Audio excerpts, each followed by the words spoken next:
Hey guys, so here I am at my favorite place, the top of Brown Mountain, the Ken Burton Junction trailhead. And I wanted to talk to you about a couple things. One of the things, and I keep talking about this and I keep going back to this, is data. I like data. I've been tracking my data for a long time. I'm paused right now, but I've been climbing 7 miles and it took me 2 hours. That's my heart rate right there, 114.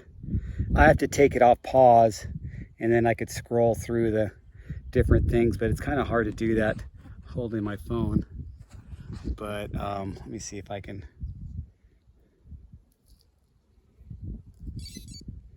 So now that I continued it, that's the max heart rate that I got to. That's 107 is my heart rate right now. And then 129 is my average heart rate. And that's showing you how much distance on this, I guess, 6th ascent. Obviously, I'm more than 180 feet.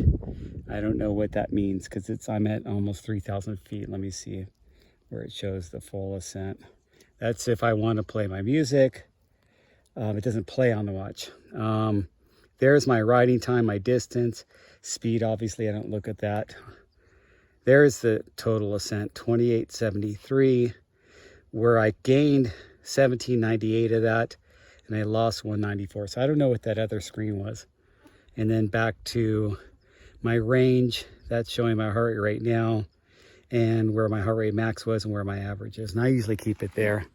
And then I also have my Garmin, and I can go through that.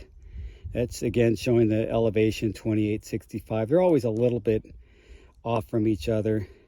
This is what Garmin does. They give you a grit score, a lap grit, a flow score, and a lap flow.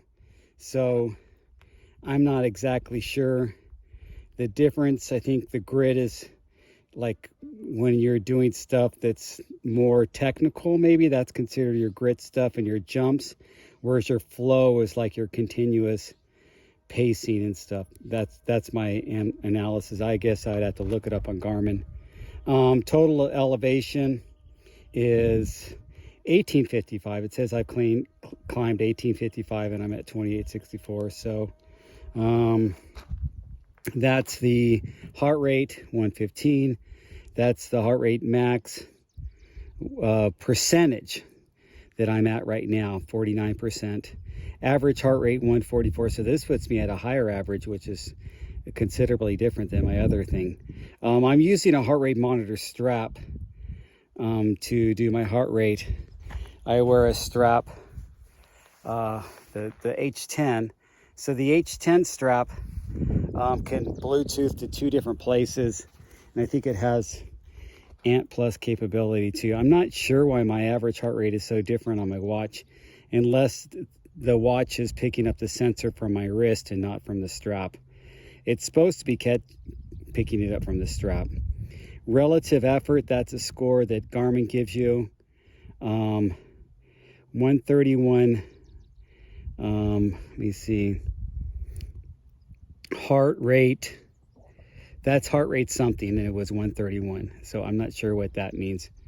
And then we're back to, and that shows the grade, what grade I'm at right now, but I'm parked, so it's no grade changing. So anyway, the thing about using your apps, using your smartwatches, using your Garmin and stuff like that, it's immersion.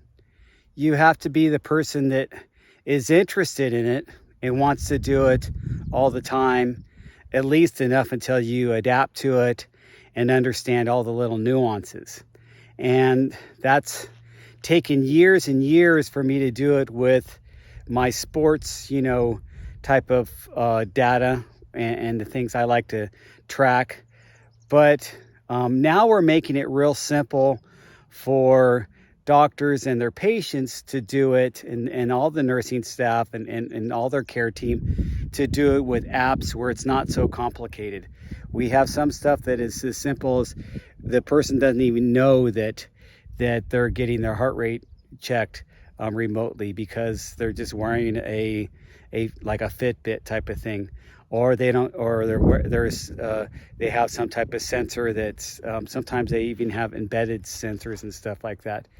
But we don't do the embedded sensors, we do everything external, and we've been doing this for a long time.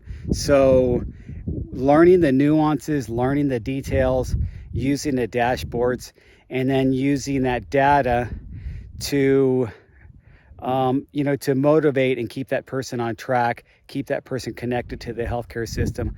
That's really everything in a nutshell. I mean, there's more in-depth things for that to go into, but that just kind of summing it up for you guys. Anyway, this will all be talked about on my other website, and that will be launching pretty soon. I just wanted to prep you for it.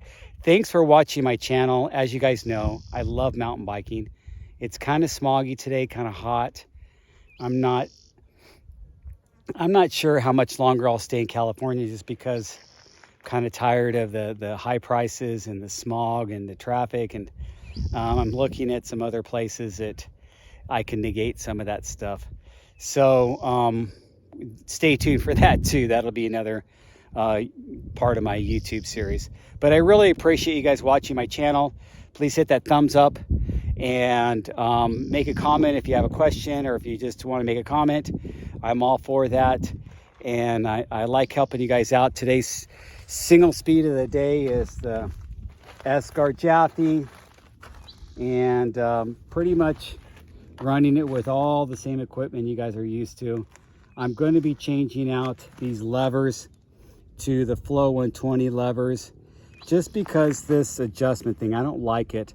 The other levers have the adjustment in the lever, plus you can get them, they're just much better made. So stay tuned for that. I'll be doing that next, and I appreciate you guys watching my channel. And if you have any questions about any of your bike stuff or anything to do with tech, if you're the kind of guy that watches, like DesFit, or who's the other guy, DC Rainmaker, great channel, great content, he reviews everything.